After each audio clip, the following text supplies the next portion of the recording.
మాండుక్య ఉపన్యాసమంజరి ప్రవచనాకారులు బ్రహ్మశ్రీ ఆనంద సరస్వతి స్వాముల వారు రాయదుర్గం. ఓం సద్గురుం సచ్చిదానందం సాధువర్యం సనాతనం సద్వేదాంత ప్రవక్తారం సదా స్వాంతే స్మరామ్యహం. ఓం శృతిస్మృతిపురాణానాం ఆలయం కరుణాలయం నమామి భగవత్పాదం శంకరం లోకశంకరం శంకరం శంకరాచార్యం కేశవం బాదరాయణం సూత్రభాష్యకృతం వందే భగవంతౌ పునః పునః. సద్గురుం సచ్చిదానందం సాధువర్యం సనాతనం సద్వేదాంత ప్రవక్తారం సదా స్వాంతే స్మరామ్యహం. అంతయు ఓంకారమే. ఎందుకుగాను ఓంకారం అంతయు అన్నప్పుడు అంత అంటే ఆడ ప్రారంభంలో భగవంతునికి నామం ఒక్కటే అంటే ఓంకారం అని. వేదములో మొదటి యొక్క పేరేమి అని శంక వస్తుంది భగవంతునికి. రాముడా లేక విష్ణువా లేక శివుడా లేక పార్వత లేక లక్ష్మ మరి లేక సరస్వత బ్రహ్మ విష్ణు మహేశ్వర ఇవన్నీ వస్తాయి. ఇవి ఎందుకు కానీ వస్తున్నావు అంటే ఆమెట మొట్టమొదటి యొక్క నామం ఏది? ప్రణవము. ఆ ప్రణవములోనే మొట్ట ఏమొస్తుంది? అకార ఉకార మకారము అని వస్తాయి. దానిపైన అర్ధమాతృక అని ఓం అనేటువంటి పక్కన ఒక చిన్న లింగం అంటే 0 పెట్టింటారు. అది పూర్ణం అని చెప్పి అకారు ఉకారం అకారం అనేటువంటి 3 ఆ యొక్క సున్నలో ఏకీభవించుంటాయి అన్నమాట. అది పూర్ణమైతేనే ఓ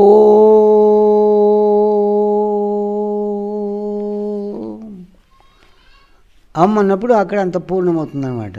దానికి మొదటి పేరు మనం తెలుసుకోవాలంటే శృతుల్లో వేదంలో మరి ఉపనిషత్తుల్లో మొట్టమొదట ఓంకారము నిజమైన నామము.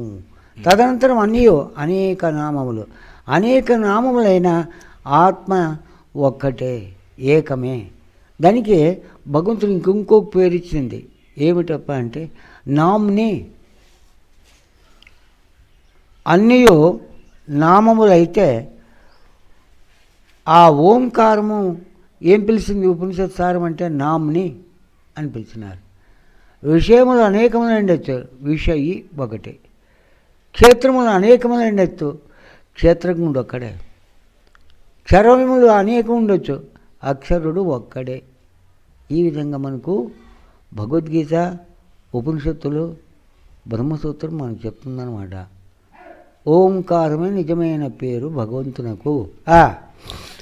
ఓం ఓమిత్యేతదక్షరమిదగం సర్వం తస్సోపవ్యాఖ్యానం భూతం భవద్భవిష్యదితి సర్వమోంకార ఏవ. ఇక్కడ త్రికాలాతీతం తదప్యోంకార ఏవ అంటే త్రికాలములకు అతీతమైనదని. ఎట్లా అంటే ఎత్తరనే భూతకాలం. మరి దాన్ని చెప్పేటువంటి వాని యొక్క స్థితి ఆ టైంలో వర్తమాన కాలం అని.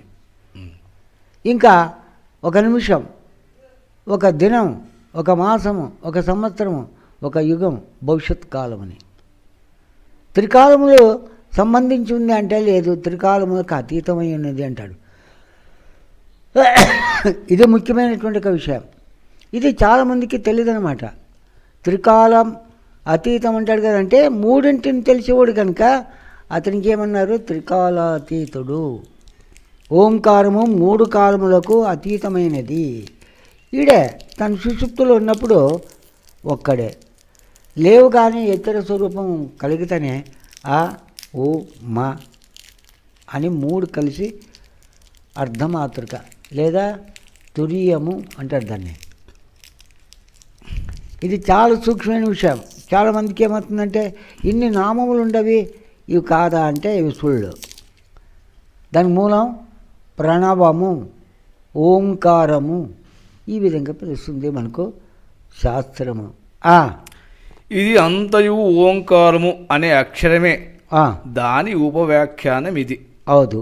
అంతయు ఎందుకంటున్నాడంటే అక్కడి నుంచి కదా అమ్మ,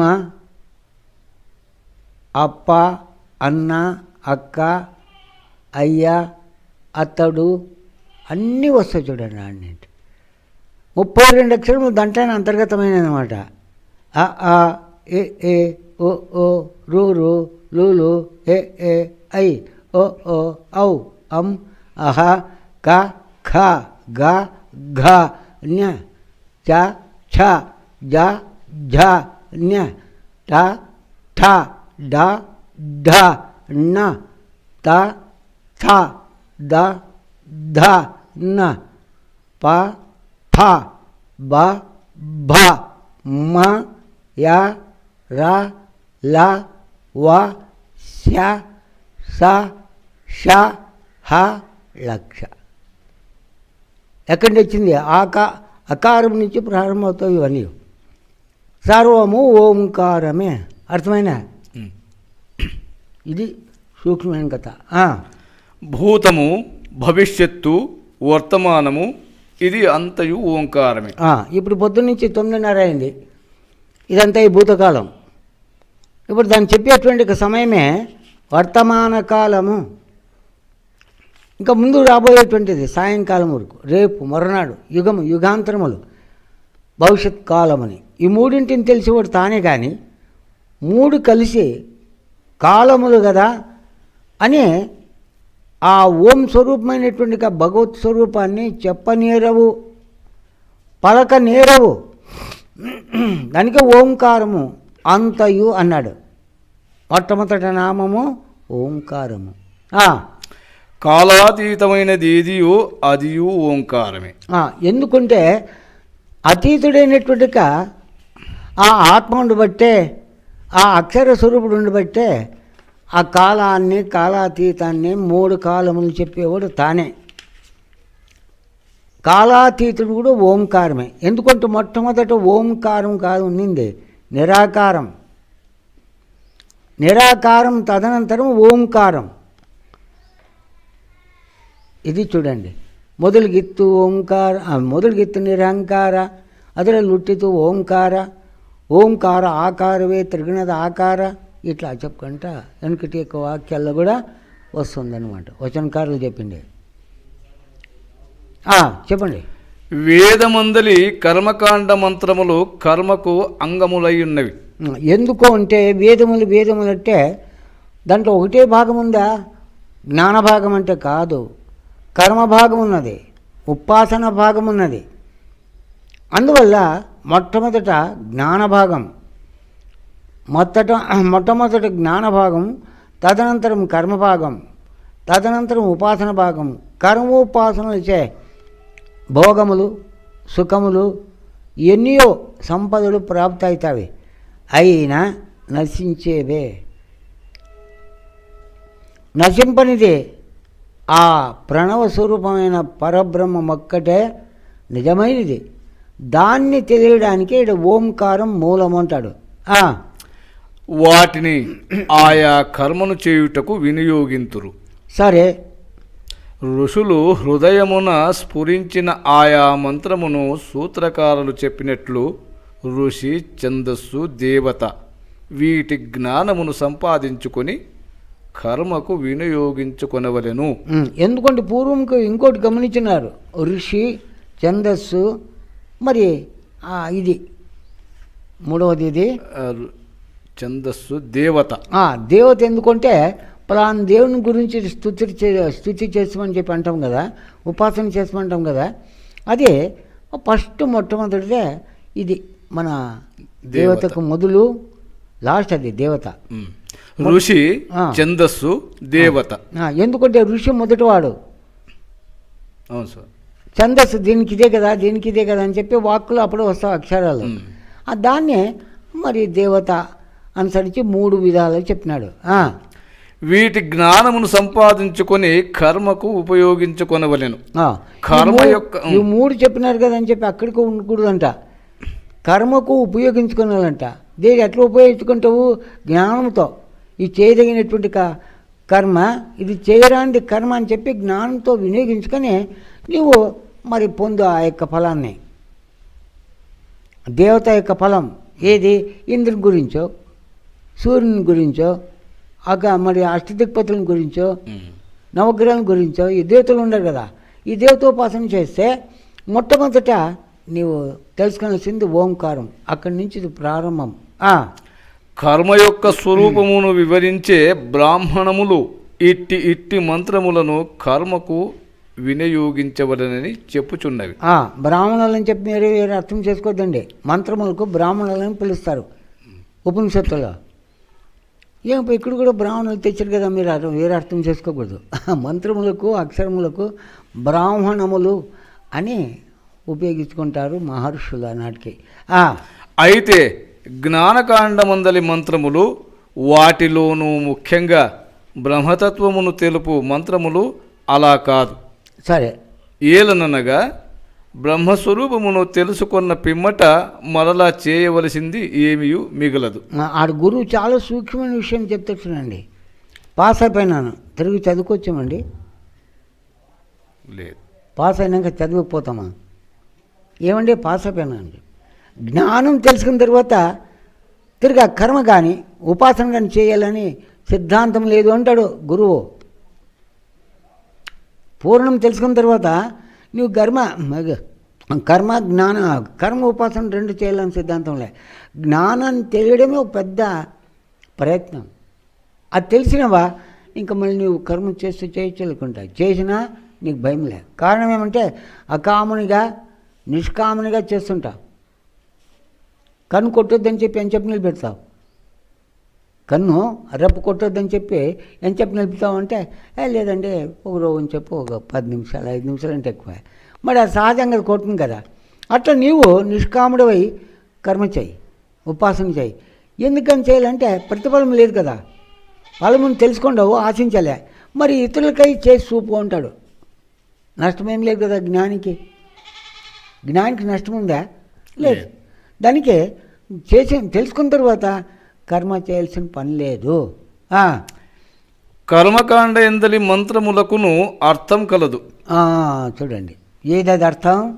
అర్థానుసంధానపూర్వకముగా కర్మలను చేయుట మంచిదే అయినను కర్మాంగమైన మంత్రములు అక్షర ప్రధానములుగా ఉంటున్నవి.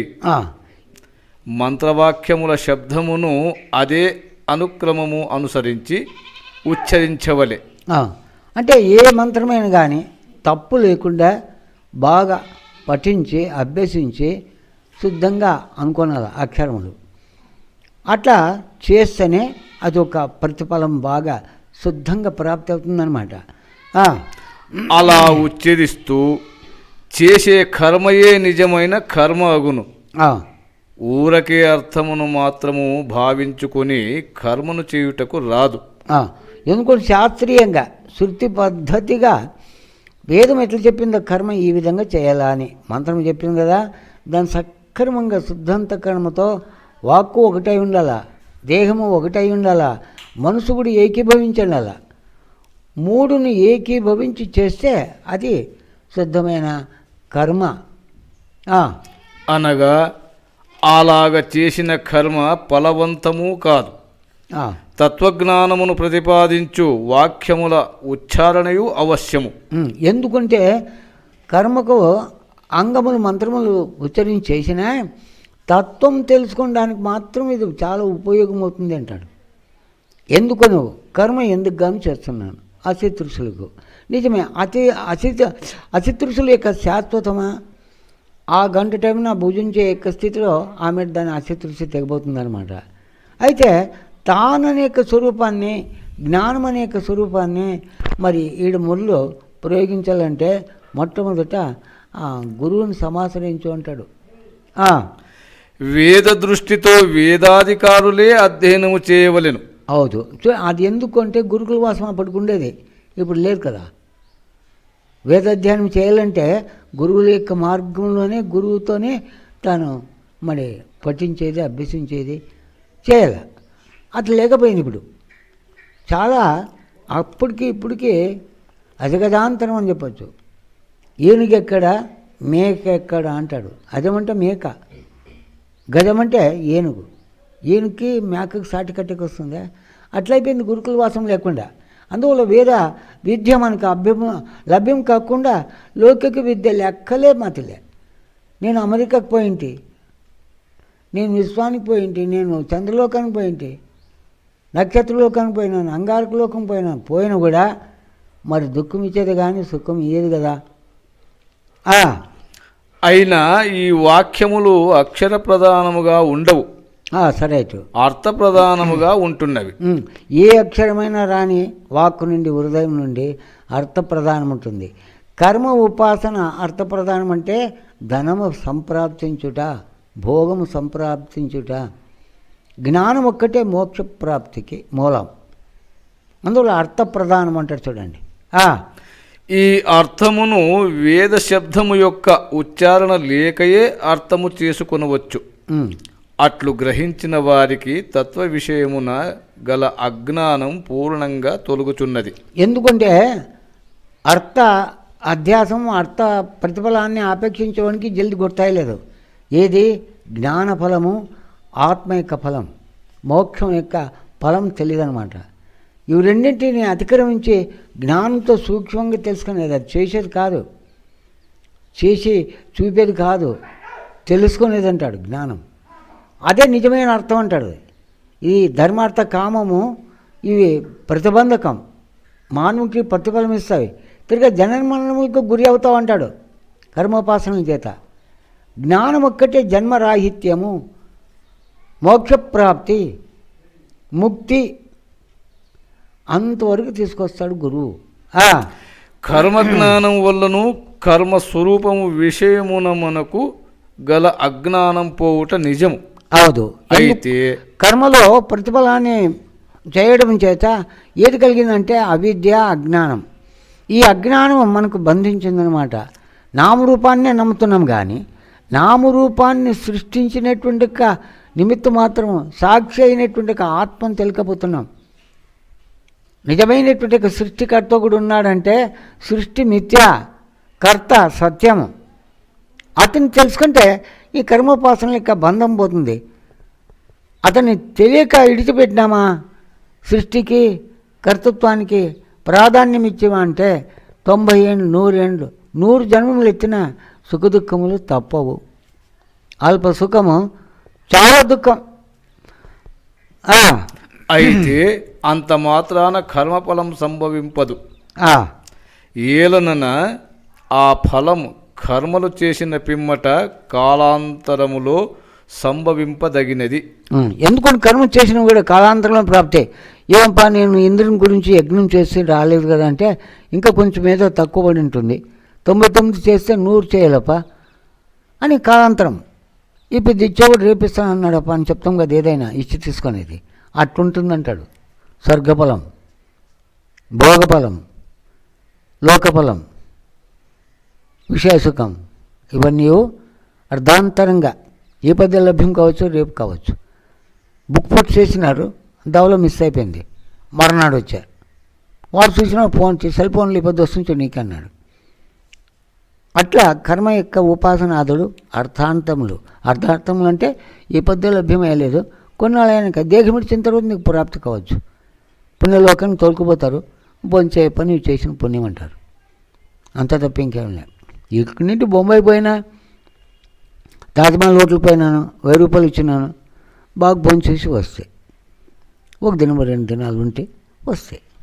ఇది కథ, స్వర్గం కథ, లోకాల కథ. దానికి ఆయన గజేంద్రుడు ఒకటే చెప్తాడు, అయ్యా ఈ లోకపు భోగములు వద్దునాకి అని. ఎందుకు అంటే లోకంబులు, లోకేశులు, లోకస్తులు తెగిన తుది అలోకంబగు పెంచీకటి కవ్వల ఏకముగు వెలుగు అతన్ని నేను సేవింతను, అతన్ని నేను తలంతను అని. అక్కడ లోకములకు అతీతమైనటువంటి స్వరూపం ఏది? బ్రహ్మ, ఆత్మ. అలోకము, ఆయనకు లోకము లేదంటే పరమేశ్వరునికి. ఆత్మకు లోకము లేదు, బయటనే లోకాంతరములు. ఇవి నీవు కాదు అంటాడు గురువు. మరి బ్రహ్మజ్ఞానము అలాగాక ఇప్పుడే ఇచ్చటనే ఉన్నట్టి నిజమగు తత్వాన్ని తెలుపుతున్నది. ఎందుకంటే నేను జీవుడు అనుకున్నా తెలుసో తెలుకో వ్యవహార దృష్టితో నీవు జీవుడు కాదప్ప దేవుడు అంటాడు.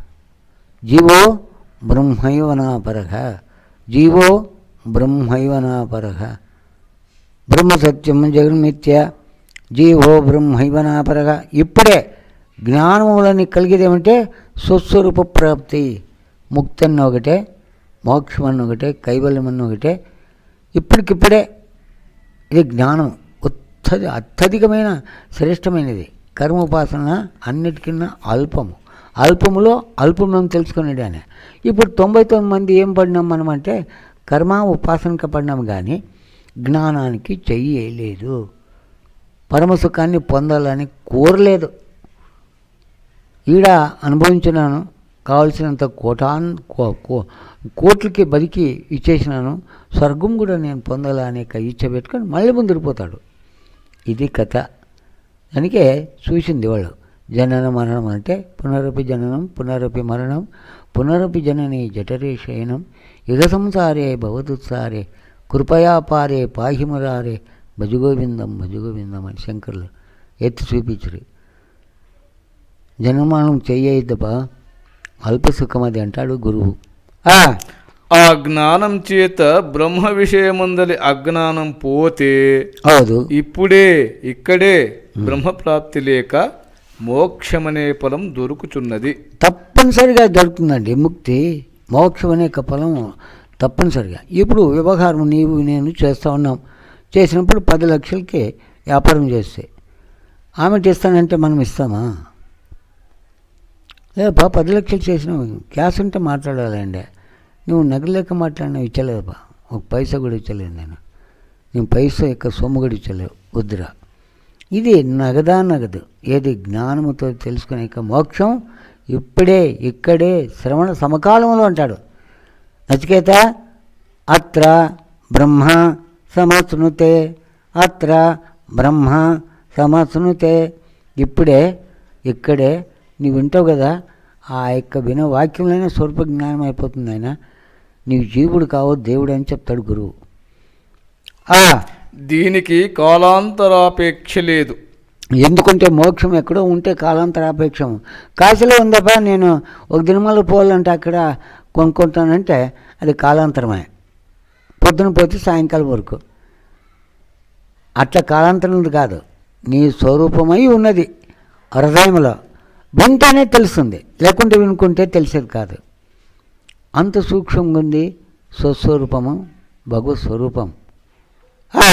ఏలననగా పరమార్థం కాల దేశాపేక్ష లేకుండా అవుదు, ఎప్పుడూ ఉన్నది. చూడండి, ఇప్పుడు మోక్షం అని మీరు చెప్తారు కదా, ఇది ఒక మరి బయట చెప్పినట్లు ఇది ఒక వాక్యమే కదంటే అట్లేంలే. ఇది చెప్పక ముందే మొదలు అడిగి ఉందని. కాలము దేశము దానికని మొదలు ఉందని. ఇప్పుడు మనకు మతికొచ్చినప్పుడు నింటే ఆకాశం చూస్తాం. అరే ఏమండి ఎప్పుడు పుట్టేది అంటే ఏం చెప్పాలా? కనబడుతుంది. నిద్రపోయినా ఉంది, లేచినా ఉంది. అయినా ఆత్మనిక స్వరూపము అన్నిటికీ మొదలు ఉందంట. నేననేక స్వరూపము ఎవరు తెచ్చలేదు కదా మనకు. మరి నేననేది స్వతసిద్ధమా అసిద్ధమా? స్వతసిద్ధం కదా. అవును సార్. మరి స్వతసిద్ధానికి కాలము దేశం అడ్డం పడుతుందే?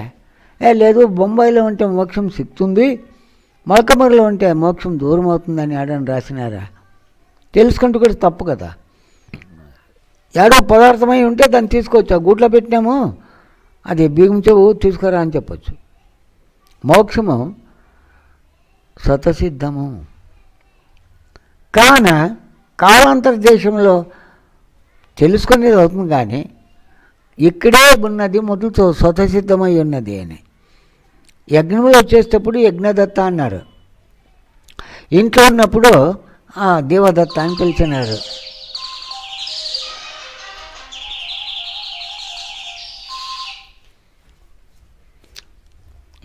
చెప్పండి.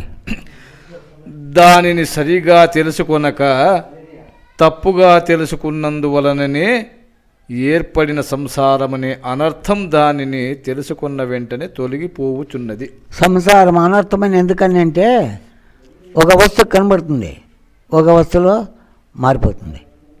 ఇప్పుడు కనబడుతుంది, దీన్ని విడిచిపోతున్నాం.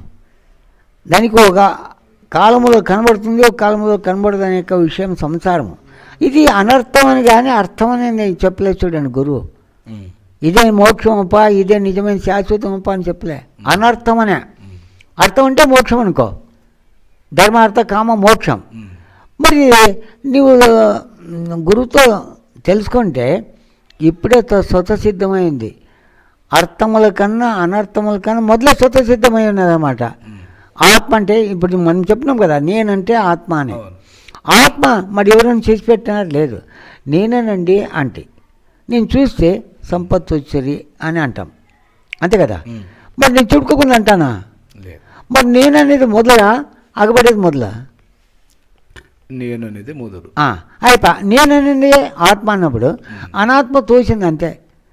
అది లేదు, అది కాదు, నిజంగా అదే నాకు అడ్డి, అది కాదే, నేనే అని తెలుసుకుంటూ ఆ జ్ఞానంతో అప్పుడు మోక్షం అనేది మునిపే స్వతసిద్ధంగా ఉంది అని.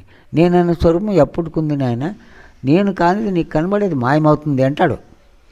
ఇది అనుభవంకి వస్తుంది, అందరికీ వస్తుంది అనుభవం. ఇట్లు ఉండుట చేత జ్ఞానకాండలో చెప్పిన పరమార్థ విచారం వేదాధికారం గలవారు మాత్రమే అనుసరించాలనే నిర్బంధము లేదు. చూడండి, కొంతమంది ఇంతకు ముందు ఏం చేశారంటే వేదాధికారం ఒక మోక్షాధికారి కావాలంటే కూడా ఇవన్నీ కొన్ని చాలా నిబంధనలు చేసి పెట్టినటువంటి వాడు. వేదాధికారికే మోక్ష ప్రాప్తి అవుతుంది అనుకోద్దండి ఆయన. యాలని ఇంకా లోపల దిగినాడు శంకర్లు. నేనంటే ఆత్మ అని చెప్పించినాడు, నేనంటే బ్రహ్మ. మరి దానికి వేదాధికారం కావాలని ఆడ రాయలేదు. అయితే మనసు ఇచ్చి తెలుసుకో అంటాడు. వ్యవహార దృష్టి చెప్పిందేమో నిజమే, వ్యవహార దృష్టి చెప్పుకోకుంటే తెలుసుకోడు. ఒక పశువు ఉంటుందనుకోండి, ఆ నిలబడి ఉంటుంది, పచ్చ చూపిస్తే పచ్చిక చూపిస్తే చైతన్యం అంటే పారొస్తుంది. ఒక దొన్ని తీసుకొని చూపించినామంటే పారిపోతుంది.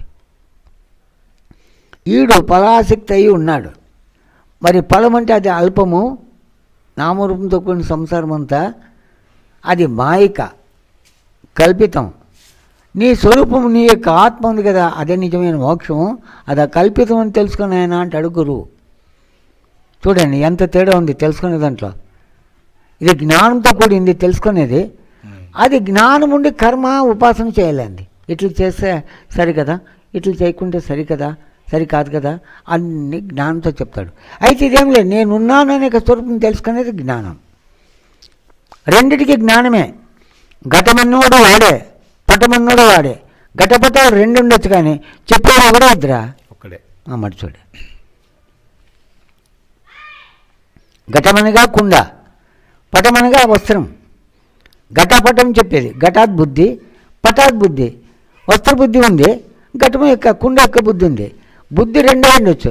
అది నామరూపం చూసినప్పుడు ఇది వస్త్రం కదా అని, ఇది కుండ చూసినప్పుడు ఇది కుండ కదా అని. బుద్ధి రెండే కనబడుతుంది, దానికోటి దీనికోటి. చెప్పేవాడు ఒకడే. మరి జ్ఞానం ఒక్కటే. జ్ఞానం వల్ల మోక్షం ఉన్నాయన, నువ్వేం భయపడి పనిలే. అధికారం ఉంటే వేదాధికారి అయితే నీకు మోక్షము లేకుంటలేదనిలే. వాడు వేదం చదువుకోకుండా పోయి ఈయన యొక్క అర్థం యొక్క స్థితి చేసుకునే యొక్క వివేకం నీలో రాని అంటాడు గురువు. దానికి అడ్డమేం పెట్టినాడు? మరేమైనా పెట్టినాడా? రహస్యం ఉందప్ప, గోప్యం ఉందప్ప. వ్యవహారంలో ఇచ్చి తీసుకునేది గోప్యం ఉండొచ్చు కదా. స్వరూపం తెలుసుకునే మోక్షం రహస్యం ఏడుంది? నేననేదానికి రహస్యం ఉందేమండి? లేదు. చూడు ఈడ కనబడుతుంది కదండి. ఏలనంటే వేదాక్షరమును ఉచ్చారణ చేసుకుంటూ ఆ జ్ఞానాన్ని గాని దాని ఫలమును గాని పొందవలయునను నిర్బంధమేమీ లేదు. ఏముంది? ఇప్పుడు తత్వమసి అని పిలుస్తాడు, అదే చెప్పుకుంటూ కూర్చొని చెప్పలే. మరి అది నీకు నిర్మలంగా ఉన్నప్పుడు తత్ అంటేమి, తొమ్ అంటేమి, అసి అంటేమి గురువుతో వినాలి. అది సూక్ష్మంగా రహస్యం తొలుకోపోయి చెప్తాను కాదు. అందరికీ ఆకాశం అధికారం చూసేకే. ఇది కూడా అందరికి తెలుసుకునే అధికారం ఉంది. నీవు మనసుయాలి కదా, మనసిక మనం దూరమైనాం అంతే. అది మోక్షమైతే ఆడ పుడకనే పోదు, నీ హృదయంలోనే ఉన్నది. దాన్ని తెలుసుకునే తారతము గురువు బాగా విస్పష్టంగా అనుభవానికి ఎత్తేయాలండి గురువు. అప్పుడే అది ప్రాప్తి అవుతుంది. లేకుంటే ఊరికే ప్రాప్తి అయ్యేది కాదు. మాటలు ప్రాప్తి అవుతుంటే ఇంచెప్కే నాది నాదని కూడబెట్టుకుంటుండ్రు. అట్లా లేదు. అన్నిటికీ అతీతము, అన్నిటికీ దగ్గర. నిద్రపోతాం రైట్. కాన ఈ దృష్టిచే చూచితే ఉపనిషత్శాస్త్రము మనుష్య మాత్రులకు చెప్పినదని తెలియను. ఎందుకంటే పశుపక్షాలకు చెప్పలేడు వచ్చి. ఉపనిషత్తులు వేదములు ఏదన్నా ఉపనిషత్తులే, ఉపనిషత్తులైనా వేదములే. ఉపనిషత్తులు ఎవరికి చెప్పినామంటే మనుషులకి మాత్రము. ఎలాంటి మనసున్నాడు, మానవుడు, మమకారం ఉంది, మతి ఉన్నది, అన్నీ ఉన్నాయి. అందువల్ల మనుషులకే చెప్పారు. కానీ మోక్ష విషయం ఒక పశువుకి, పందికి, కుక్కకు, నక్కకు, మృగములకు, పక్షులకు, పంచభూతములకు చెప్పలే. ఓ ఆకాశమా మోక్షం ఉందిరా అని పిల్లే. అర్థమైందా? చెప్పండి. విచారానికి అంతఃకరణ సంస్కారం ఉన్న వారందరూ అయిపోయి ఈ జ్ఞానానికి అధికారులు. అంతఃకరణం అంటేనే మనసు, బుద్ధి, చిత్త, అహంకారము నిష్కల్మషంగా ఏ దోషం లేకుండా సూక్ష్మంగా శుద్ధమై ఉంటే అంతఃకరణం. అందరూ అధికారులే. ఏమపైడు డొక్కులోడు ఇంక అధికారం ఉందే లేదనిలే. వానికి కూడా అంతఃకరణం శుద్ధి అయితే వానికి కూడా అధికారం. వీడు శుద్ధ బ్రాహ్మణుడప్ప, పుట్టుకతో బ్రాహ్మణుడు, మళ్ళీ ఆమె గాయత్రి ధరించినాడు, ఈయనకి అధికారం ఉంది, అదేంలే. వాడు అంతఃకరణం శుద్ధుడు అయి ఉంటే వానికి సరే, డొక్కులోనికి సరే. ఎందుకను బ్రహ్మక్షేత్ర వయసు శూద్ర ఆ నెపం చెప్పినాడు గుణకర్మ విభాగశః అని. గుణము బట్టి బ్రాహ్మణుడు, గుణములు బట్టి మరి క్షత్రియుడు, గుణములు బట్టి కోమటోడు, గుణములు బట్టి శూద్రుడు అని చెప్పినారు. కానీ ప్రత్యేకంగా చెప్పలేదు ఆడ. దానికి అందరికీ అధికారం ఉంది. అంతఃకరణ శుద్ధి గల వానికి ఆత్మశుద్ధి లేని ఆచారం అది ఏల, బాండ శుద్ధి లేని పాకమేల, చిత్తశుద్ధి లేని శివపూజ ఏలా, విశ్వదాభిరామ వినురవేమ. శివుని తెలుసుకోవాలంటే అంతఃకరణం శుద్ధి చేసుకోవడం అందరికీ అధికారం ఉంది అప్ప అని గురువు. మరి దోషం ఏముంది? గురువు దగ్గర 2 రకాల బుద్ధులు ఉండవా, 3 రకాల బుద్ధులు ఉంటావా? తండ్రికి కుంటోడు పుట్టినా నా కొడుకు అంటాడు, మంచోడు పుట్టినా నా కొడుకు అంటాడు కదా. చేయలేకున్నాడు పుట్టినా నా కొడుకు అంటాడు. కొడుకని వేరే పదం అనలేదా? ఏమో కాళ్ళు లేకుంటే కుంటోడు అంటాం, చేయలేదంటే మోటు చెయ్యోడు అంటాం, వాక్ లేదంటే మూకోడు అంటాం, చెవులు లేకుంటే చెవిటోడు అంటాం. కొడుకు మాత్రం నావాడే. మరి చూడప్ప అందరికి అధికారం ఉంది. కావాలని కోరేవాళ్ళు కావాలిడా, కావాలా అనే కోరిక లేకుంటే ఎలకదోల తెచ్చి ఏడాది ఉదికిన, నలుపు నలుపు కానీ తెలుపు కాదు, కొయ్య బొమ్మను తెచ్చి కొట్టిన పలుకున, విశ్వదాభిరామ వినురవేమ. పరమార్థతత్వము వేదములో ఓం అనే శబ్దంతో పిలువబడినది. ఎందుకంటే తత్వం అన్న ఒకటే, ఆత్మస్వరూపము అన్న ఒకటే. అది పరమార్థ తత్వాన్ని ఏమన్నాడంటే ప్రణవ స్వరూపం. అది ప్రణవము అంటే అన్ని అక్షరములు దాంట్లో అంతర్గతం ఉంది. అక్షరం అంటే నాశము కానిదేనే. అక్షరం అంటే అక్షరం పరం బ్రహ్మ, అక్షరం పరం బ్రహ్మ అంటాడు. నాశము కానిది క్షరమేది స్వామి. పంచభూతములు, పంచపురాణములు, పంచ జ్ఞానేంద్రియములు, పంచ కర్మేంద్రియములు, అంతఃకరణాదులు ఇవన్నీ క్షరములు. 24 కరణములు, 24 తత్వంతో కూడిన ఈ దేహము క్షరము. ఇది నశిస్తుంది అర్జున, ఇది పాడైపోతుంది, ఇది నిలువదు. ఈ పొద్దున్నది రేపు కనబడదు, రేపు మరునాడు కనబడదు. దిందనానికి వికారాలు అవుతుంది కానీ నిరాకారమైన తత్వం ఉన్నట్లు ఉండదు. అందువల్ల దాన్ని ఏమన్నారు? ఓంకారాన్ని అక్షరం బ్రహ్మ, అక్షరం వరం బ్రహ్మ. క్షరం ఏది? నీకు అగబడేటువంటి నామరూపమైన ఈ దేహము క్షరము, నశిస్తుంది. మరి అక్షరము అవినాశి, వ్యయము కానిది కనుక అవ్యయము. ఆత్మ అక్షర స్వరూపం ఉంది కదా వెంకటేశ, అది అవ్యయం, వ్యయం కానిది, ఇంద్రియములు లేనిది, అతీంద్రియం అని చెప్పి. విషయములు లేనిది కనుక అవిషయి, అవిషయి అని పిలిచినారు అక్షర స్వరూపాన్ని. అక్షరం బ్రహ్మ, అక్షరం బ్రహ్మ. అక్షరం వేరే కాదు, నీవేం తెలుసుకోపో అంటాడు ఇంకా ముందుకే. ఆ తత్వమునకు ఇంకా చాలా పేర్లు ఉన్నను ఓంకారంలో ఒక విశేషం ఉన్నది. ఏదది? అది ఏమనగా, పరమార్థాన్ని ఉన్నదున్నట్లు తెలుపుటకు ఏ శబ్దమునకు పూర్ణమైన యోగ్యత లేదు. ఎందుకు అలా కొట్టేస్తున్నాడు ఇంద్రియములంటే, తానున్నప్పుడు శబ్దం ఏంటి అంటాడు, తానున్నప్పుడు స్పర్శ చల్ల గాలి తగిలే అంటాడు.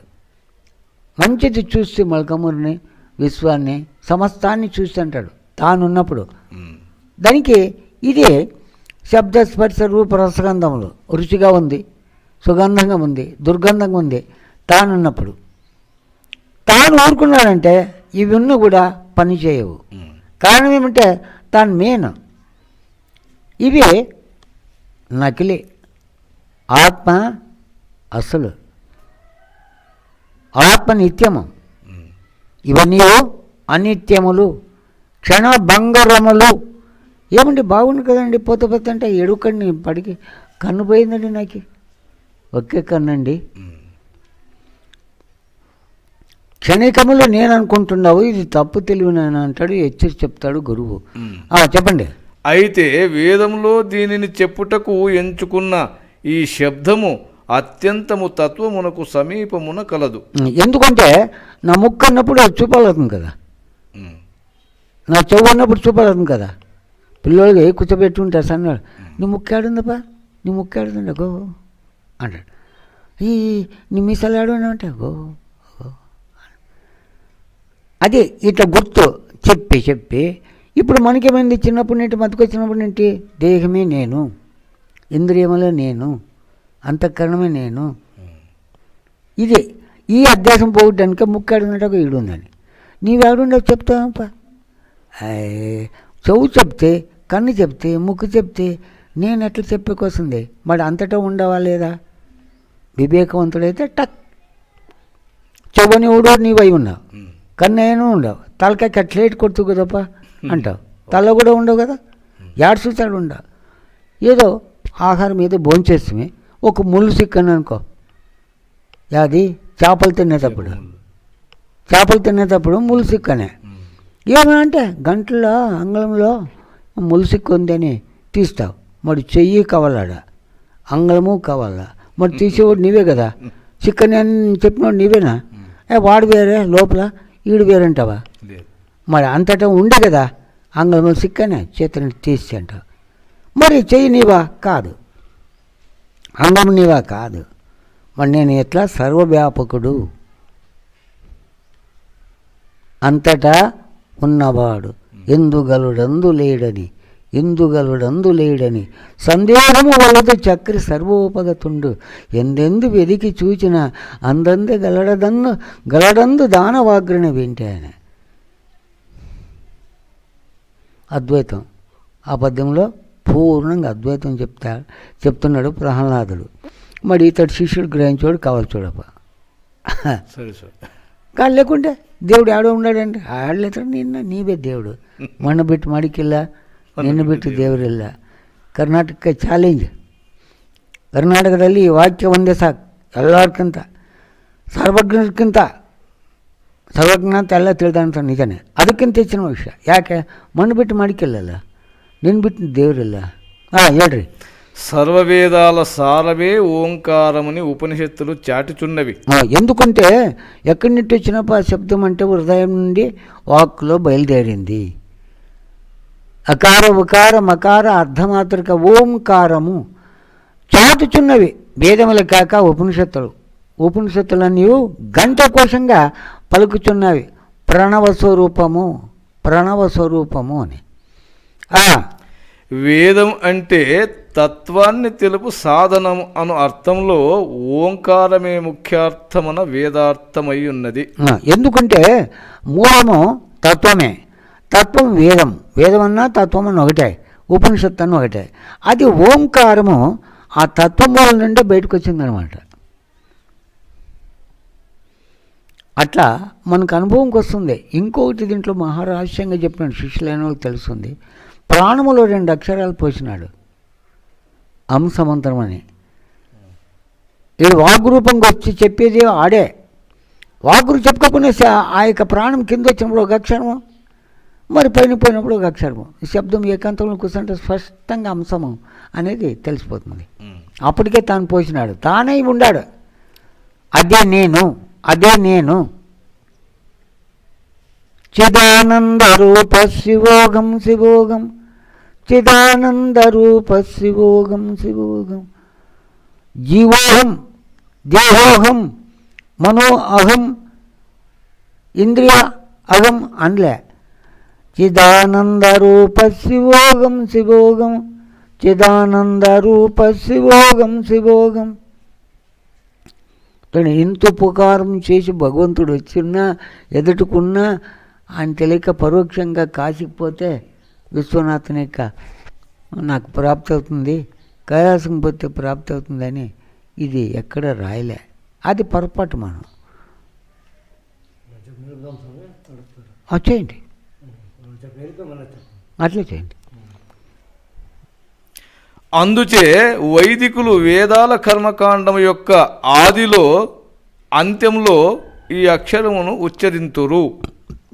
ఇప్పుడు కొనలైనా ఓం తత్సవితువరేణ్యం భర్గో దేవస్య ధీమహి ధియో యో నః ప్రచోదయాత్. కొనలనైనా ఓంకారం తీసుకుని ఏదో ఒక మంత్రాన్ని ఉచ్చరిస్తారు. ఓం అసతో మా సద్గమయ, ఓం తమసో మా అసత్ జ్యోతిర్మయ, మృత్యుర్మాం అమృతంగమయ. ఓం శాంతి శాంతి. ఇట్లా దానికి ప్రతి ఒక్క దానికి కొనలనా చెప్తాం. శ్రవణం చెప్పేటప్పుడు శ్రవణం అయిన తర్వాత లాస్ట్లో కూడా తీసుకుంటాం ఓంకారాన్ని.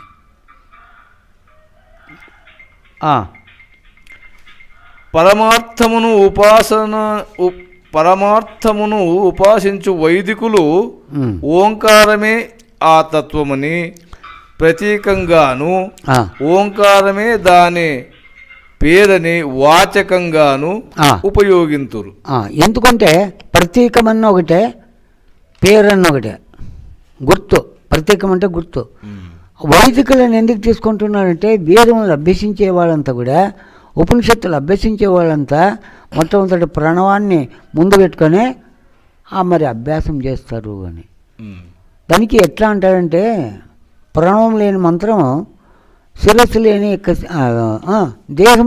దేహానికి శిరస్సు లేకున్నట్ల ఉంటే అప్పుడు ఏమంటాం?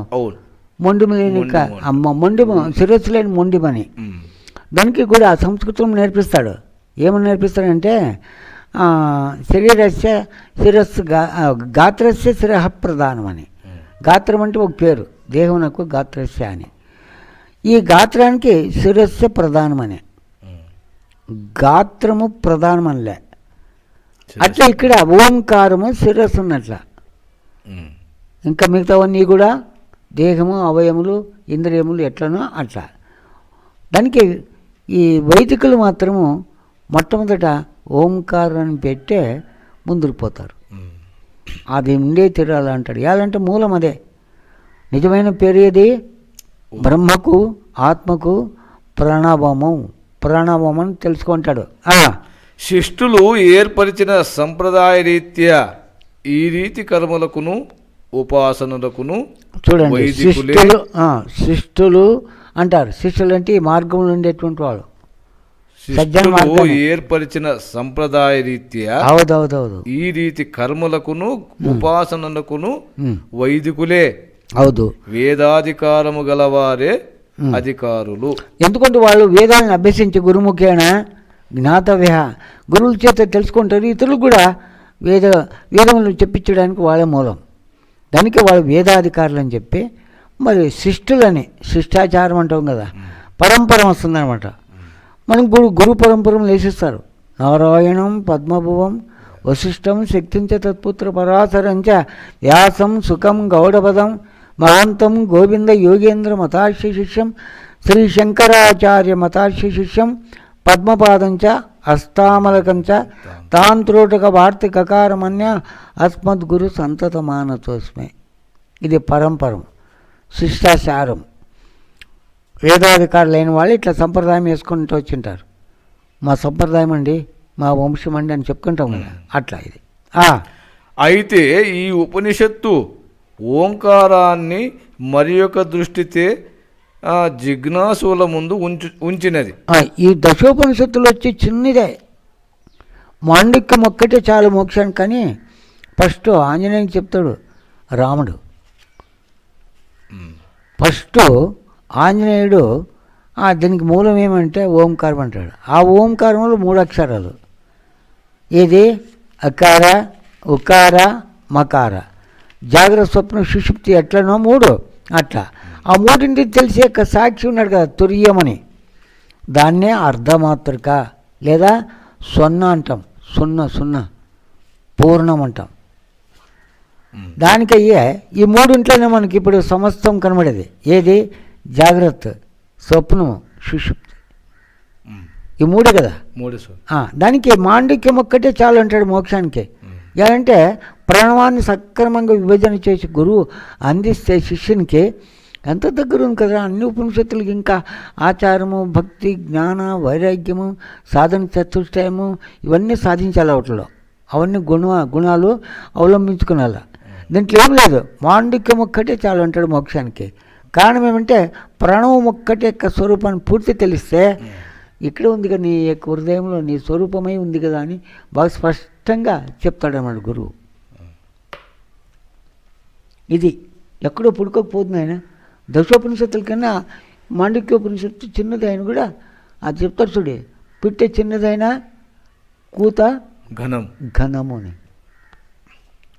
అట్లా చిన్నదే ఉపనిషత్తు. ఓంకారంలో అంత ఇమిడింది. 1000 రూపాయల నోట్లో 100 రూపాయల నోట్లు ఉన్నాయి, 500 రూపాయల నోట్లు ఉన్నాయి, 50 ఉన్నాయి, 10 ఉన్నాయి, 20 ఉన్నాయి, రూపాయి ఉంది, ₹10 ఉంది, పావుల ఉంది, దమ్ముడు ఉంది, బొట్టు ఉంది, అరబొట్టు ఉంది. అట్లా ఇవన్నీ ఆడునంటే 1000 రూపాయలలోనే 1000 రూపాయలు అన్నీ ఉండవు లేదా, దాంట్లో నుంచి వచ్చినవి. అట్లా 1000 రూపాయల నోటు ఉన్నట్ల. ఏది? ప్రణవము, మూలము. ఆ మూలంలోనే అక్షరాలు చెప్పుకుంటూ వస్తాం కదా, ఆలు వీళ్ళు చెప్పుకొస్తాం కదా. అవన్నీ ఆడనంటే ఆ నుంచి ఆడింటి వచ్చా. మరి అవి ఆడింటి వచ్చాయంటే నీ హృదయంలో నుంచి వచ్చా. మరి వృద్ధి అన్నప్పుడు మనసుని తెలిసేప్పుడు నీవు కానీ నిన్ను మనసు తెలియదే, తెలుస్తుందే. అందువల్ల మనోసాక్షి అని పిలిచారు భగవంతునికి. ఆత్మకు మనోసాక్షి.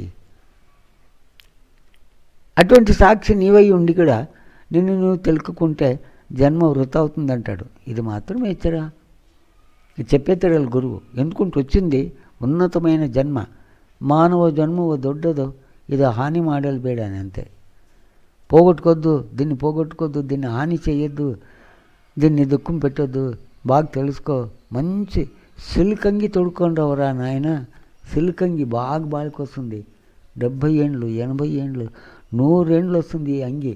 మంచిది తెచ్చుకోండి సిల్కంగి. చెడబడ బండి కుదుకొద్దురా నాయన. సంసారం అనే యొక్క చెడబడ బండ అది.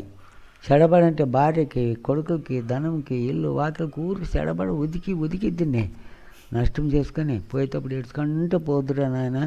తెలుసుకొని నక్కంటే ఇడిచిడు ఒకనాడు అంటాడు గురువు. ఇది నిజమైన మార్గం. ఓంకారం పదముల ప్రతినిధి. రైట్. చూడండి, పదములకు ప్రతినిధి అన్నాడు. ఈ మన పురంధరదాస్ కీర్తనలు ఏడని చూసుకోపోమండి. ఈ ఫస్ట్లో అది నా అంటాడు, మా అని వస్తాడు. నా మాడేద కర్మ బల ఆడొచ్చేసాడు. ఇట్లా ప్రతి ఒక్క తాన ఎత్తిప్రాసములు సమస్త అక్షరములు ఆయనే పలికిస్తున్నాడు లోపలంటే. పలికించేడు వాడు రామభద్రుండట. అట ఇక్కడ కూర్చొని ఆత్మస్వరూపుడైన పలికిస్తున్నాడు. ఆయన పలుకుకుంటే నిద్రలో ఊరుకుండవు కదా, వాడు పలికించినప్పుడే ఇదన్నీ బయటకు వస్తాయి. పరమార్థం యొక్క ప్రతీకము, గుర్తు అంటే పేరు, ఇవి శ్రేష్టమైన కల్పనలే సరి. అవును, ఎందుకంటే ఎన్నేళ్ళైనా పోని మనము రాకముందు మరి ఉన్నా లేదా ప్రణవము ఉండే, దానికి ప్రణవ మూలం. ప్రణవ మూలంగానే అకారం ఒక వేదం, ఉకారం ఒక వేదం, మకారం ఒక వేదం, 4 వేదములు అని చెప్పి అర్ధమాత్రగా అనేది జ్ఞానస్వరూపమైనది. సామవేదము, ఋగ్వేదము, యజుర్వేదము, అథర్వణ వేదం అని 4 ఎట్లా విభజన చేసినారో ఇడు ఓంకారములో 4 అక్షరములు. 4వ వాడే తాను సూర్యమన్నారు, అర్ధమాత్రకని పిలిచినారు. కానీ ఓంకారమే పరమార్థము. బేష్, పరమార్థానికి ఓంకారానికి ఏ భేదము లేదు. అవును, నిజమే. ఏదేది మన జ్ఞానమునకు విషయంగా ఉన్నదో, ఏదేది మన లోపల బయట ఉన్నదో ఇదంతయు ఓంకారమే. ఎందుకంటే లోపల బయట తానే. పరమార్థం అంటే వేరే కాదు, ఓంకారం అని వేరే అర్థం చేసుకోవద్దు. పర అంటే శ్రేష్టమైన అర్థం, అంటేమే మోక్షం అని అర్థం తెలుసుకున్నాడు. పరమార్థము, పరమార్థము, అద్వైతము, ఒక్కటే ఒక్కటే, ద్వైతం కానిది, రెండవ కానిది, ఒకటని తెలుసుకో. ఏకమేవ అద్వితీయం బ్రహ్మ నేగన అనాస్తికించన. చూడండి, ఏ కొంచెం విచారిస్తే మరి రెండవది లేదంటాడు. ఒకేలా కల్పించుకునేటువంటిది ఎట్లుంటుందంటే, బంగారం వీడి ఆభరణం లేదు, తంతువుని వీడి నూలుని వీడి వస్త్రం లేదు కదా, దేశిని వీడి దేహం లేదురా నాయన, క్షేత్రజ్ఞని విడిచి క్షేత్రం లేదు, దేవుడుండే దేవుని వీడి దేవాలయం లేదు. ఇది నిజమైన స్థితి అంటాడు శంకర్లో. ఆ ఓంకారమే దీని తత్వము. ఓంకారం అను అక్షరము మనకు కనబడుచున్న ఈ దృశ్యరాశి, ఈ 2 ఓంకారమే. ఎందుకంటే దృక్కున్నప్పుడే దృశ్యం అన్నాడు. దృక్కున్నాడు, దృశ్యం చెప్పిందే అంటే ఇల్లు అని చెప్పినాడు వాడే. ఆ ఇల్లు నీవు నన్ను చూస్తేనే ఆ ఇల్లు చెప్పగలదా? అట్లా దృక్కు చూసేవాడు నువ్వు. ఈ దేహం నిన్ను చెప్పగలదా? ఇది దేహం కూడా దృశ్యమే. ఇది ఎట్లా దృశ్యమో ఇదంతా కూడా దృశ్యమే. దానికి దృక్కుని వీడి దృశ్యం లేదని తెలుసుకుంటాడు శంకర్లు. ఆత్మను వీడి అనాత్మ లేదని తెలుసుకో అర్జున.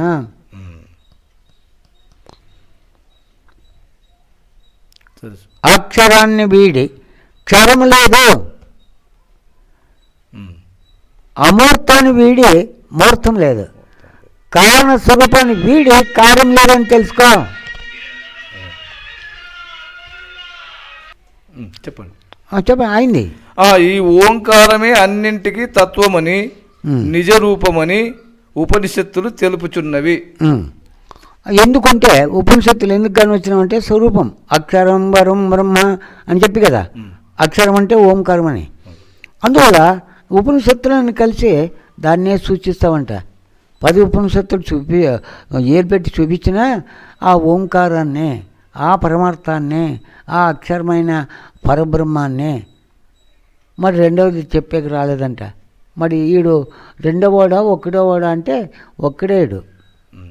ఈడు కల్తీ అయినాడు కదా, దారేషణ, ధనీషణ, పుత్రేషణ, లోకేషణ, ఇట్లా కల్తీ అయిపోయినాడు. వాడుంటే నేనుంటే వాడు కాదు. ఈ పొరపాటు ఎట్లు తెచ్చుకున్నాడు లేనిదే మళ్ళీ నిజం చేసుకున్నాడు. ఎన్నో జన్మాలకి గురి అయిపోయినాడు తెలిసిన. ఏమప్ప ఇంత అన్నం తినేకి 3 పూట్లకి ఎన్ని తగిలేసుకున్నావురా? రావణాసురుని తలకాయలు 10 తలకాయలు 20 చేతులు తగిలేసుకున్నావు కదరా, రావణాసురుడు అయిపోయినావు కదరా అంటుంటారు ఒగోరు. ఎందుకంటున్నారంటే మరి ఒకటి ఉంటే 2, 3 తగిలించుకోవాలి. 2 చేతులు ఉండవు, 2 ఉంటే చాలు.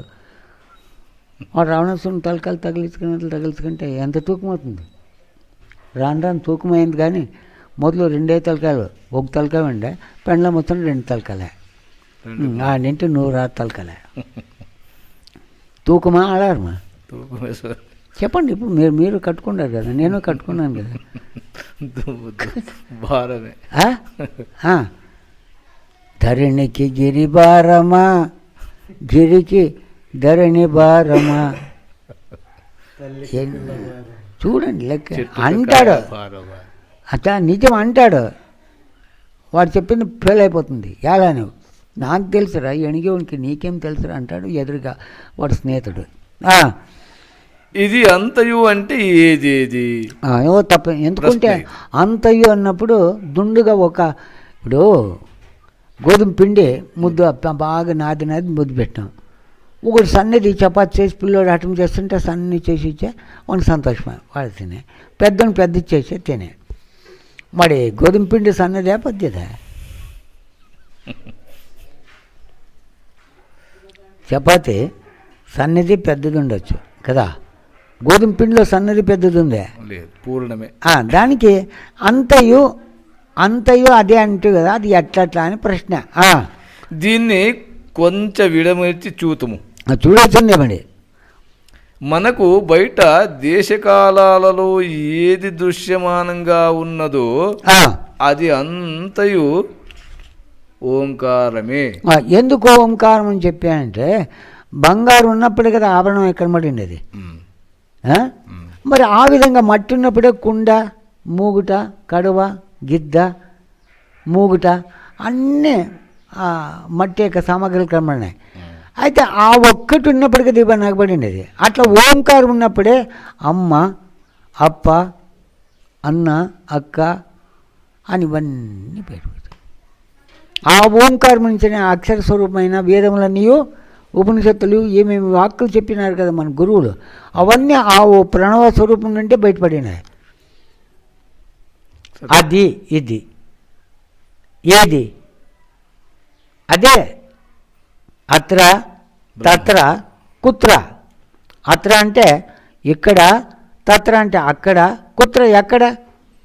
ఈ బయలుకి చూపెడతావా ఏలు పెట్టి? అక్కడ, ఇక్కడ, ఇక్కడ అని చెప్తావా?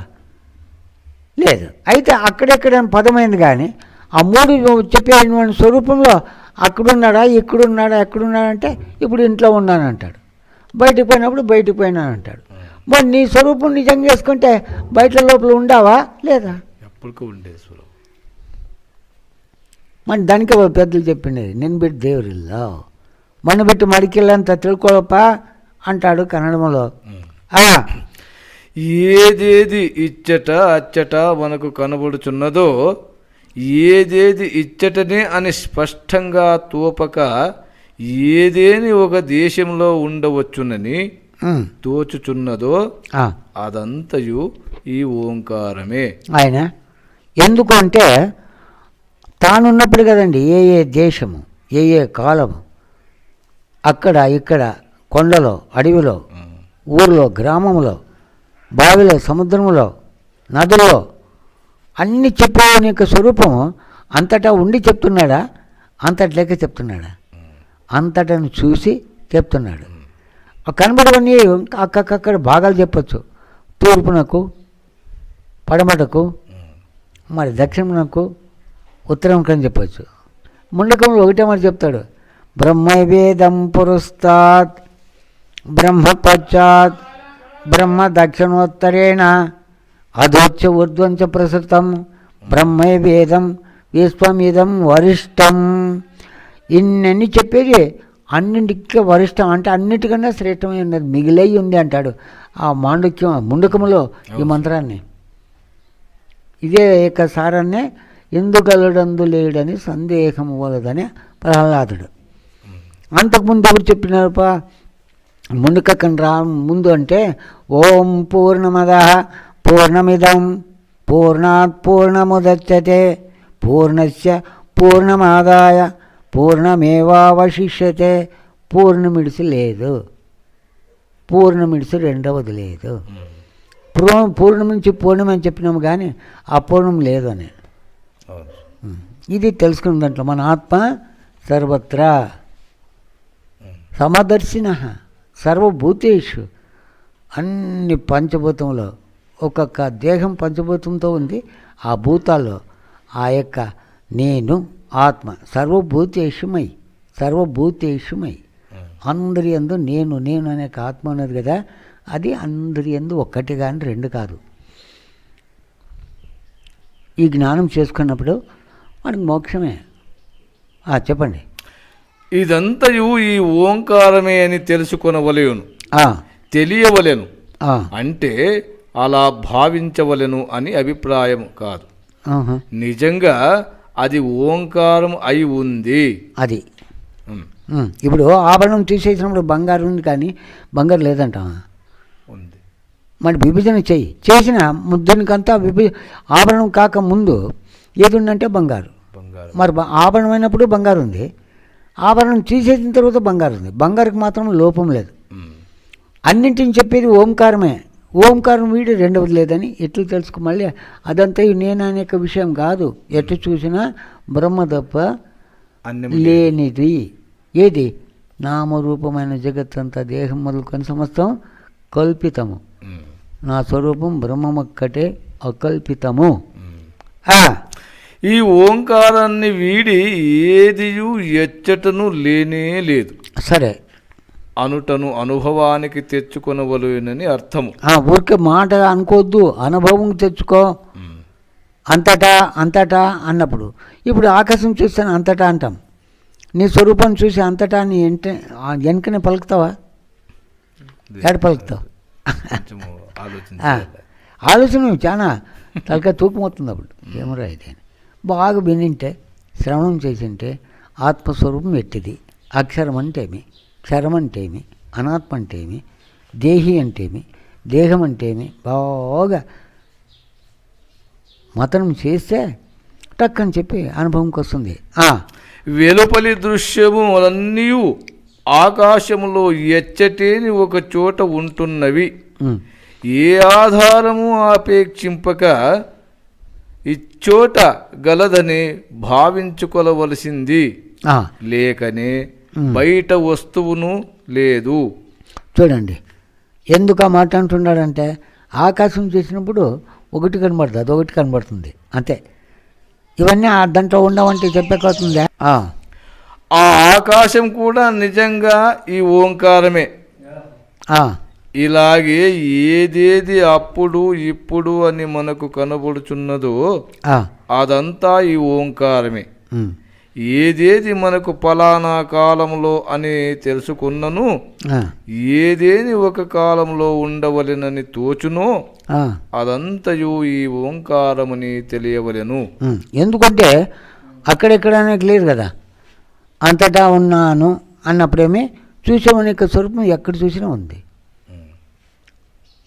ఇట్లా ఇల్లు చూస్తే సరే అక్కడ ఉండవు కదా, పోయిన చూస్తే ఉండం కదా. ఆకాశం ఎట్లా సర్వత్ర వ్యాపకమైందో ఆత్మ యొక్క స్వరూపము వీపుకి ఎవరు వచ్చి ముందు కూర్చోన్నాను అనుకోండి, ఒకే పట్టని కొడతాడు. ఎంతటి ఏటు కొట్టు కదా అని దానికి దుఃఖం వచ్చేది కూడా చెప్తాడు. చేయపోతుంది వాటికి. మరి లేదనేవాడు ఆడు కూడా ఉన్నాడు, ఉండబట్టే చెప్తున్నాడు ఈపు కొట్టి చెవి అని. మరి ఈపులో ఉండడు వేరే, చేసినడు వేరే, కొట్టి అనేవాడు వేరే అంటే కాదు, వాడే అంతటా ఉన్నాడు. అయితే ఇక్కడ బాగా దివ్యంగా అనుభవం తెచ్చుకుంటున్నాడు నేత్రముల చేత. నేత్రముల చేత దృక్స్వరూపుడై దృశ్యమును అంతా గమనించేవాడు తానే. ఈ మలకమరం కాదు, ఈ విశ్వమంతా కలిసి ఆ దృక్కు చూడనేరదు. విశ్వము చూడనేరదు దృక్స్వరూపమైన పరమాత్మను. వెనుకటి కాలం, ఈ కాలము, ముందు కాలం అని కాలం 3 విధాలుగా కనపడుచున్నది. చూడండి, అది ఎప్పుడేమైనా పోయిన కాలం అంటాం మనం. కాలం అంటే 3 ఉండేది: భూతకాలం, వర్తమాన కాలం, భవిష్యత్ కాలం. వెనుకటి కాలము, ఇప్పుడు కాలము, ముందుకు వచ్చిపోయే కాలం అని వ్యవహార రీతిగా చెప్తాం. ఉండేదేమో వ్యవహార దృష్టిలో 3 తను చెప్పేటప్పటికి భూతకాలమే. ఎప్పుడు 9, ఇప్పుడు 11కి ఇంకొక 10 నిమిషాలు ఉంది అని చెప్తాడు, అది భూతకాలం. ఇప్పుడు చెప్పేదే వర్తమాన కాలం. ఇంకో 10 నిమిషాలు పోయినంటే భవిష్యత్తులో వస్తుంది. సాయంకాలం, రేపు, మర్నాడు, ఇదంతా భవిష్యత్ కాలం. ఈ 3 కాలములో గలదని మనకు తోచేదంతయు ఓంకారమే. అయిపోయా. ఎందుకంటే వాడు చూడండి, ఇంటికి బల్బులన్నీ ఉన్నాయి, ఎక్కడ చూసిన బల్బులు ఉన్నాయి. అసలైంది లేదంటే కరెంట్ లేదని, కరెంట్ వచ్చా ఆడొకటే వెలిగి ఇడు వెలగలేదని, ఇల్లంతా బల్బులు ఉన్నాయి, వాడు అంతా వెలిగిందా లేదా? కరెంట్ ఒకటి కానీ అనేకములు కాదు. అట్లా ఆత్మ ఓంకారం ఒక్కడే. ఆయన ఊరుకున్నప్పుడు నిద్రలో మరి కరెంటు పోయిందని అట్లా లేస్తేనే కరెంట్ వచ్చంటేనే మరి ఇంద్రియములకి అంతటి మరి నిఘా బల్బులు వెలిగినట్లు వెలుగుతాయి. మనస్సు, బుద్ధి, చిత్తం, అహంకారం, చైతన్యము. అదే కరెంట్ అనుకో, చేతనము, చైతన్యము, ఆత్మశక్తి అని కూడా పిలుస్తాడు. ఉన్ని అది ఎక్కువ తీసుకుని ఇట్లా తీసుకునే మేలు. చైతన్యము, చేతనం, బల్బులన్నీ అచేతనం. దానికి నేను ఓంకారం ఉన్నప్పుడే అక్షరాలు బయటకు వస్తాయి. ఓంకారం లేదంటే ఏమో పుట్టుకతో మాటలు ఆయనకు మూకోడు అని అంటాం. ఓంకారం లేదంటావా? అనుభవరూపంగా అంతర్గతంగా ఉన్నది. వాడే చెప్తాడు అప్పుడే. ఏమి అంటే వాడు అంటాడు వాడు ఓంకారం లోపల ఉన్నా లేదు, వాడు ఉంటే అంటాడు, సైగలు చేస్తున్నాడు. మరి సైగలు చేసేవాడు వాడే కదా, అంటాడు. అంతకుముందు వాడు ఉన్నాడు కదా, ఉండే కదా, మాట చెప్పాలి. మరి వాడే బయటకు వచ్చినాడు అనుకో, నేను కూర్చోబెట్టింటారు అనుకో, చిక్కుడు దాంట్లో కూర్చోబెట్టింటారు కదా, ఇట్లా కట్టెలు పెట్టి యాక అంకుంతి నోడలే అని అంటే చూస్తాడా? ఏమంటే అదే కేళని కేళరు చెవులకి వాయించండి రా, నోరని తెలియనరా మాట్లాడతాడు. నేను వాడు ఉన్నప్పుడే ఓంకారము రూపంలో ఇవన్నింటికి విలువ. వాడు ఊరుకున్న మడి అయిపోయా. కోట్లకి వీడు సంపాదించింటాడు, కోట్లకి. మ్యూజియంలో అన్ని పెట్టాలా, ఇంట్లోనా మంటలకు పెట్టాలా?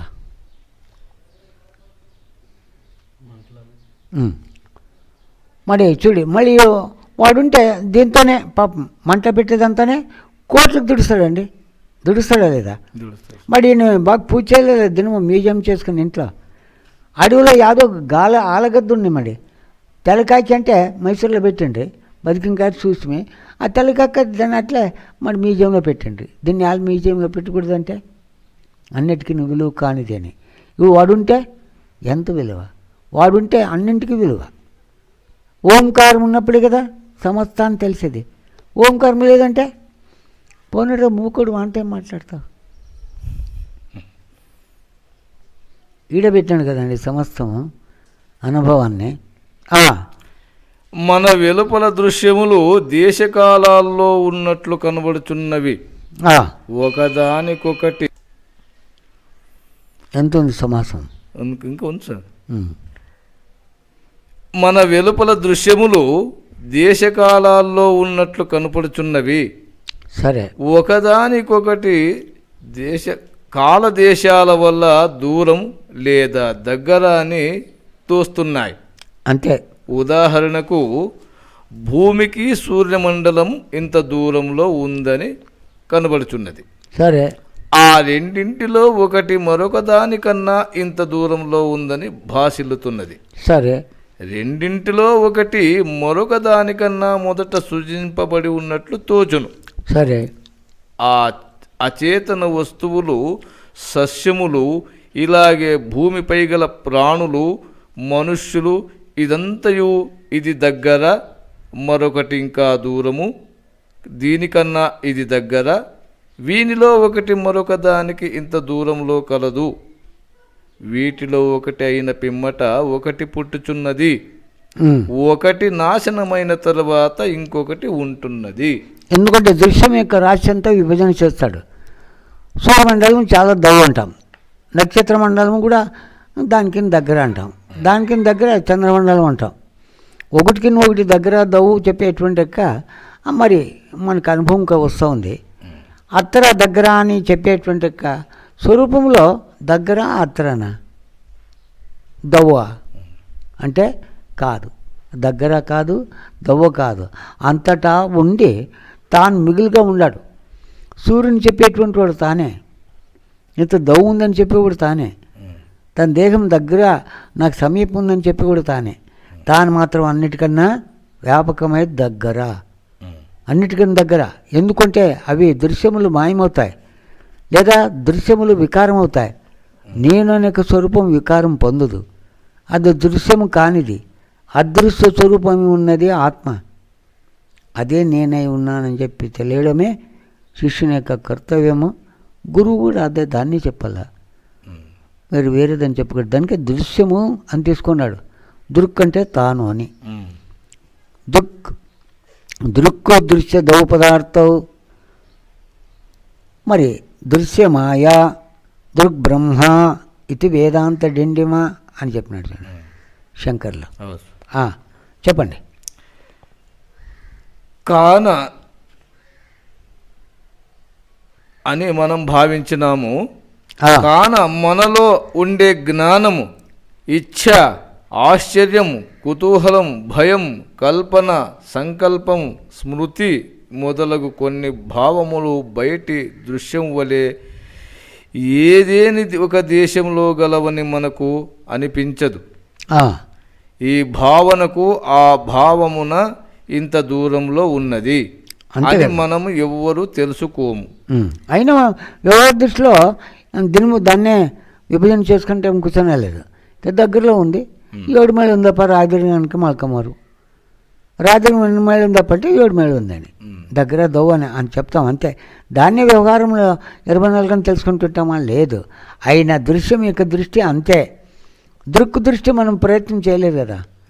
ఇంతంత చెప్పేవాడు దగ్గర దవ్వు అనేటువంటి వాడు, వాడు దవ్వా దగ్గరే చూడండి. అన్నిటికన్నా మొదలువాడు అని. ఓంకారమే మొదలు, ఆత్మనే మొదలు అని. ఇడు ఓంకారం తీసుకున్నాడు కనుక ఓంకారం ఎత్తెత్తి చూపాల. మరియు ఇట్టి కాలంలో ఇవి జతగా ఉంటున్నాయనే నియమం లేదు. యాడుంది? ఇప్పుడు ఒక్కడే ఉంటే మధ్యలో వయసు అయితేనే భార్యని జతాయ, ఇద్దరు ఉంటుంది, కొడుకులాయరి, నలుగురాయరి జతాయ. అన్ని జత అవుతున్నాయి, ఆత్మ మాత్రం జత కాలేదు. ఏం సమిట్లు చెప్తాడు చూడ. పిన్నన్ని జతలు అయ్యేవాడు తానే చెప్తాడు జాగ్రత్తలో. నిద్రలో మరి జత ఉందా? లేదు. మరి అప్పుడు నేను లేదంటావా? ఉపాధి లేదంతే. నేనున్నాను స్వామి, నేనని 2 అక్షరములు కూడా లేదు. ఎందుకంటే నేనంటే ఆత్మ అని, నేనంటే బ్రహ్మ. అందువల్ల జతులు ఉండవన్నీ కూడా నేను కాదు, ఉండేది ఓంకారం ఒక్కటే. ఆ ఓంకారమే బ్రహ్మ అన్నాడు. అక్షరం బ్రహ్మ, అక్షరం వరం బ్రహ్మ అని చెప్పి కదా. ఓంకారం అంటే అక్షరం అని చెప్పచ్చు కదా. ఓంకారం కానిదంతయు క్షరము, టైం చెప్పండి. వీటి ఎరుకలు ఒక్కొక్కసారికి ఒక్కొక్కటిగానే ఉంటాయి. ఇలా ఉన్నను ఆ భావాలు కాలానికి కట్టుబడి ఉండటం సునిశ్చితం. అంతేలే. ఈ భావన ఇప్పుడు కనబడినది, అప్పుడు అది ఉండనిది. ఈ భావన ఇప్పుడు కనబడినది, అప్పుడు అది ఉండినది. సరే, ఇక ముందు ఏది తోచునో చెప్పుటకు వీలు కాదు అనుట మన అందరి భావన కదా. ఎందుకంటే ఇప్పుడు వ్యవహార దృష్టి కదా. ఇప్పుడు జాగ్రత్త వచ్చి వ్యవహార దృష్టి. ఆ దృష్టిలో ఇది భావన ఇటువంటిది, ఆ భావన అటువంటిది అని భావాలు చెప్పి చేస్తాంలే. మరి అంతేగాని ఇంకా కనబడిందాన్ని దాన్ని విడిచి వేరే చెప్పేయలేదు. యారంటే తనకు రెండవది ఏమైనా ఉంటే చెప్పచ్చు, తనకు రెండవది లేదు కనుక మరి భావము ఇట్టిది అట్టిది అని చెప్తామంతే. ఇంకా అంతకని వేరే లేదు కనుక. శివాయనమ, పరమేశ్వర, పాండురంగ, విఠలా. ఇలాగా మన లోపల వెలుపల ఏదేది కాలానికి లోబడి కనపడుచున్నదో, దేనిని మనం కాలాధారం గలదని కల్పించుకొనవచ్చునో అది అంతయు ఓంకారమేనని ఈ మంత్రములో చెప్పబడినది. అది చూడండి ఎట్లుంటుందంటే దృష్టాంతం, ఓంకారానికి కట్టుబడింది అని, ఆ ఓంకారం అదంతా అని చెప్తున్నాడు. నిజమే, తలకాయ ఒకటే, దాంట్లో సన్న వెంట్రుకలు పెద్ద వెంట్రుకలు అని వేరే చెప్పేయలేదు కదా, సన్నవి పెద్దమైన ఎట్లుండవు అట్లా ఓంకారంలో సమస్తము ఇమిడినదేని. దీని అంతటికీ విశ్వానికి మూలం ఏది? ప్రణవము. ప్రణవం అంటే బ్రహ్మ. ఇది తెలుసుకున్నాయన అంటాడు గురువు. అక్కడి నుంచి మళ్ళీ తిరిగి చేస్తూ వస్తుంది.